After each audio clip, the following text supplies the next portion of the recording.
বন্ধুরা, জনগণনা 2027 বা সেন্সাস 2027 এইচএলবি বা হাউস লিস্টিং ব্লকে বাড়ির নম্বর এবং সেন্সাস হাউস নম্বর কিভাবে বসাবেন তা জানাবো এই ভিডিওর মাধ্যমে।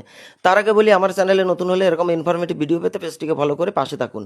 এবার আমি কয়েকটি বাড়ি ধরে ধরে আলোচনা করছি। এই একটা দোতলা বাড়ি, এখানে রান্নাঘর, টয়লেট, বাথরুম একটা করে এবং একটি পরিবার বসবাস করেন, তাই এই বাড়ির নম্বর হবে CN1। এবং এখানে যেহেতু এটি একটি পাকা বাড়ি এবং বাসগৃহ, তাই আপনার অঙ্কিত হাউস লিস্টিং ব্লক ম্যাপে একে আপনি বর্গক্ষেত্র এঁকে তার মধ্যে CN1 বসাবেন।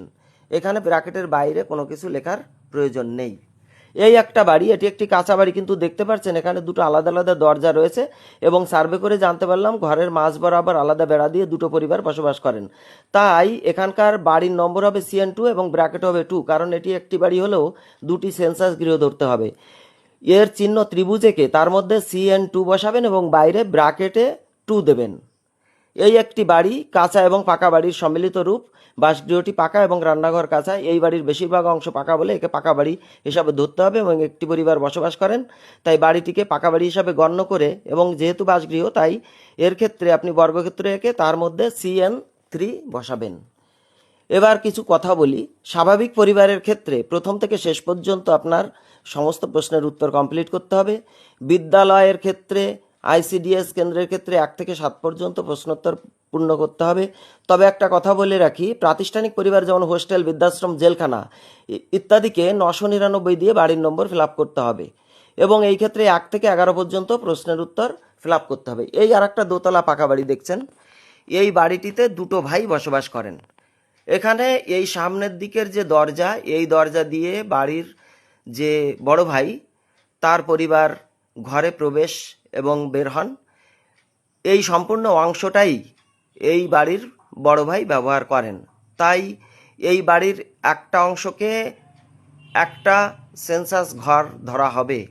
মূল বাড়িটাকে একটি বাড়ির নম্বর দেওয়ার পর পিছন দিকটায় আর একটা দরজা রয়েছে, সেই দরজা দিয়ে বাড়ির ছোট ভাই সম্পূর্ণ সেপারেটভাবে পিছন দিকে থাকা টয়লেট, বাথরুম ব্যবহার করে বসবাস করেন। তাই এই বাড়িটিতে পাকা বাড়ি এবং এই বাড়িটিতে আপনি একটা বাড়ির নম্বর দেবেন CN3, অর্থাৎ বর্গক্ষেত্র একে CN3 দেবেন এবং ব্র্যাকেটে দেবেন 2, অর্থাৎ সেন্সাস গৃহ 2, দুটো পরিবার বসবাস করে বলে। এবার একটা গুরুত্বপূর্ণ কথা বলি, যদি বাড়ি গণনার ক্ষেত্রে দেখা গেল সমস্ত বাড়ির নম্বর দেওয়ার পর আপনার নজরে এলো 15-16 নম্বর বাড়ির মাঝে একটি বাড়ির নম্বর দিতে আপনি ভুল করে ফেলেছেন, এক্ষেত্রে ওই ভুল হওয়া বাড়ির নম্বর হবে 15/1 এবং সেন্সাস হাউস নম্বর হবে আপনার শেষ সেন্সাস হাউস নম্বর +1, অর্থাৎ আপনার শেষ সেন্সাস হাউস নম্বর যদি 220 হয় তবে ওই বাড়ির সেন্সাস হাউস নম্বর হবে 221। আর ওই বাড়িতে যদি কোনো পরিবার থাকে তবে একটি পরিবারের নম্বর জেনারেট হবে এবং এক্ষেত্রেও শেষ পরিবারের নম্বরটা ওখানে বসাতে হবে। এই আর একটা বাড়ি, এটা একটা দোকান সহ বাড়ি। এটিও একটি পাকা ঘর, পাকা ঘরের সঙ্গে দোকান ঘর এবং পিছনে থাকার ঘর রয়েছে।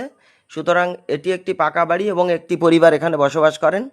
এখানে পাশে আর একটা নতুন ঘর তৈরি হচ্ছে। তো এটি পাকা বাড়ি বলে আপনার যে হাউস লিস্টিং ব্লকের যে ম্যাপ, সেখানেও আপনি বর্গক্ষেত্র এঁকে তার মধ্যে আপনি CN4 বসাবেন, অর্থাৎ বাইরে কোনো কিছু লেখার প্রয়োজন নেই। এই বাড়িটা দেখুন, এটা একটি পরিবার একই উদ্দেশ্যে এই বাড়িটিকে ব্যবহার করেন, তাই একটি বাড়ি রূপে গণ্য হবে। এবার আরও একটি গুরুত্বপূর্ণ কথা বলি, গৃহতালিকা প্রস্তুতিকরণ এবং গৃহগণনার পর্যায়ে গৃহহীন পরিবারের আওতাভুক্ত যারা, তাদের কিন্তু এর মধ্যে অন্তর্ভুক্ত হবে না, অর্থাৎ গৃহহীন পরিবারগুলিকে জনগণনার দ্বিতীয় পর্বে অর্থাৎ জনসংখ্যা গণনার সময় অন্তর্ভুক্ত করা হবে। বাড়ি গণনার সময় কিন্তু কোনোভাবেই গণ্য করা হবে না, এটা মাথায় রাখতে হবে। এরপর দেখি কোন বাড়ি আসে শেষ পর্যায়ে। এবার আসছে একটা বিদ্যালয়। বিদ্যালয়ের ক্ষেত্রে এখানে একটা প্রাথমিক বিদ্যালয় রয়েছে, এর ক্ষেত্রে একটা আলাদা বাড়ির নম্বর হবে এবং এর পাশেই আর একটা বাড়ি রয়েছে দেখতে পাচ্ছেন, এটা হচ্ছে একটা ICDS ঘর, এর ক্ষেত্রেও কিন্তু আলাদা একটা বাড়ির নম্বর হবে। এখানে সেন্সাস গৃহ কোনো আলাদা কোনো